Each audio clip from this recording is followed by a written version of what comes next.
Hello and welcome to the Restidpodcast, where we explore travel time rather than destinations and the joys and surprises of shared transport.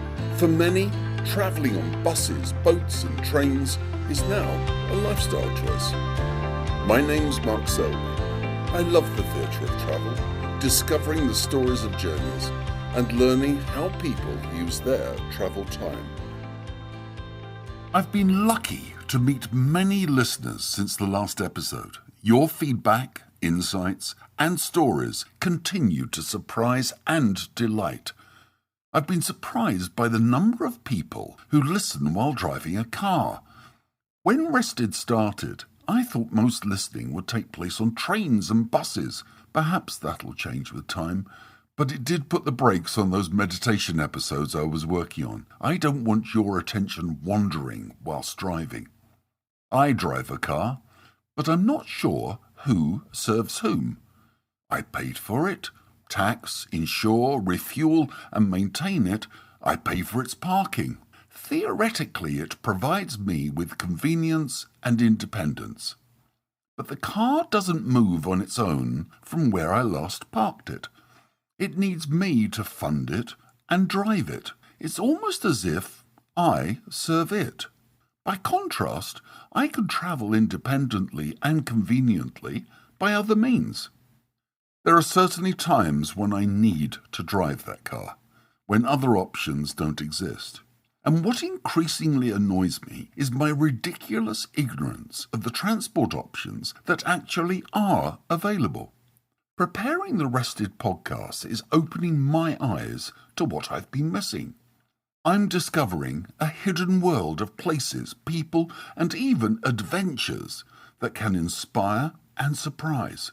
If you're a fellow motorist, try exploring travel on buses or trains, just occasionally. It's refreshing. You'll see the familiar from a new perspective and discover the unfamiliar. You'll most probably feel fitter and happier. That's what the research claims and what I've witnessed. You'll walk more and hopefully chat with some new, interesting people. You might even find romance. Research in Britain found trains were the most romantic mode of transport, with 1 in 10 people finding love on railway journeys. 40% of respondents said they would choose to chat to a fellow train passenger compared to 15% on a flight, though only 3% of London Underground passengers would talk to fellow commuters on their journey. Judging by your feedback, my ignorance of where buses and trains go is quite common, as is awareness of the best connections for journeys. No wonder many people restrict their travel to known routes. Unlike sat-navs on our phones and car dashboards that offer alternative routes to drive, route planning on public transport can be a pain in the neck. Thankfully, there are exceptions, such as Harry Beck's 1931 London Underground map. Previous maps had presented the Underground lines geographically, but Beck rightly believed passengers were more interested in how to get from one station to another and where to change trains than geographic accuracy. His map resembled an electrical diagram, with stations equally distanced along straight lines, with uniform angles, and each underground line in a different colour for clarity. London Transport initially thought the map was too radical, but 2 years later, a modified version, printed as a pocket map, was an immediate success with passengers. The map has continued to evolve and be imitated around the world. It remains a design icon. It's strange that Beck's passenger insights seem to have barely evolved on our sat-navs. Most sat-navs assume that we want the shortest elapsed time to get from A to B. But as we've noted before on Rested, elapsed time is just one measure. There are many others. What route offers the most productive time, the lowest cost, the least congested? or those with the best accessibility, to name but a few.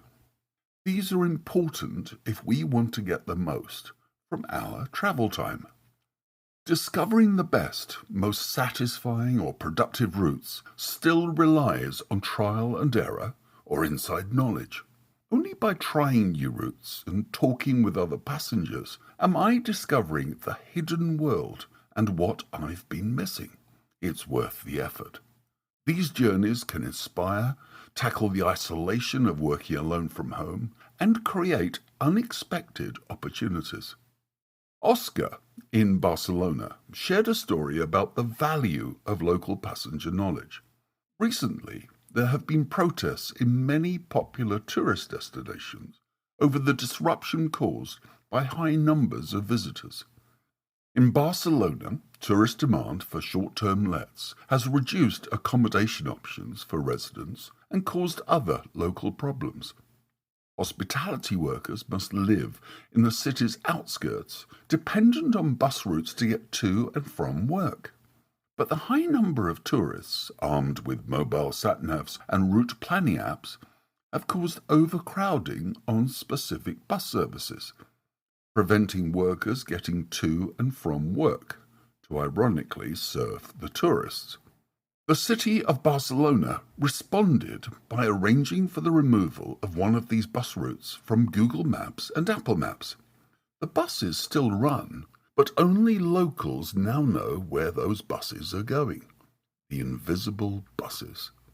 Occasionally, I take trips of exploration. I arrange meetings with friends, colleagues and clients at locations near train or bus stations, then take new routes to get there. I keep seeing the value of these trips. Colleagues Mel, Mike and I have done this for a while.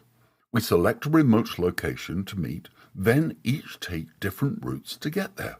We can use anything other than a car for transport and must arrive on time. We compare our journey experiences, what we saw, who we met, and most importantly, what we discovered. The trips require planning and benefit from keen observation. Socrates said, "The unexamined life is not worth living," and for us, the unexamined route is not worth taking. These journeys on public transport, however simple, encourage further exploration. A new bus service was introduced between my town and Heathrow Airport.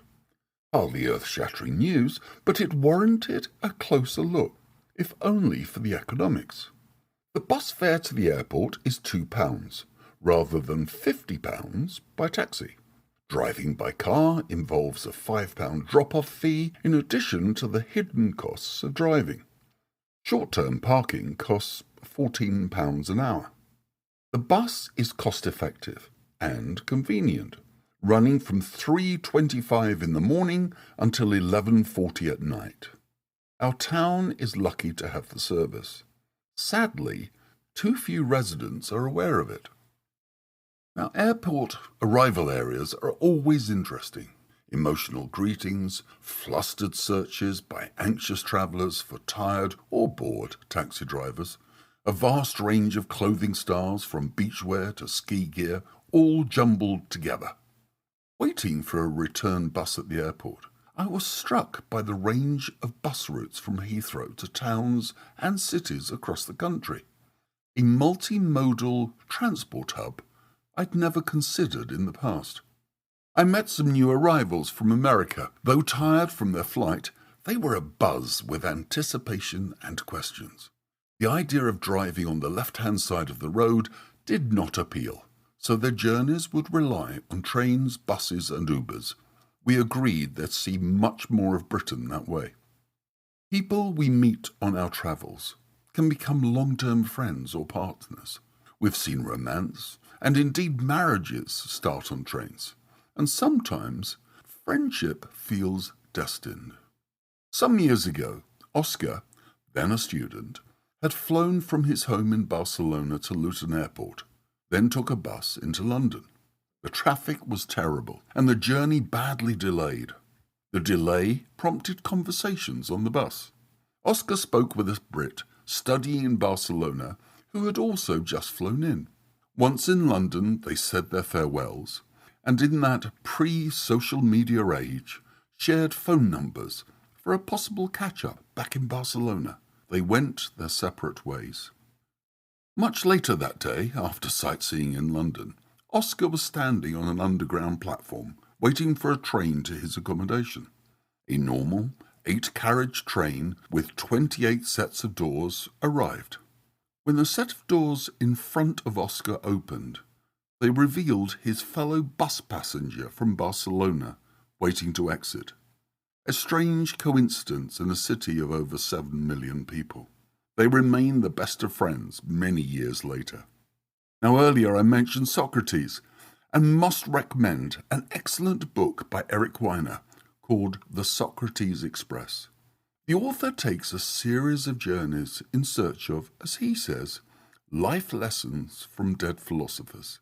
It's well written and thought-provoking, with some wonderful insights and quotes.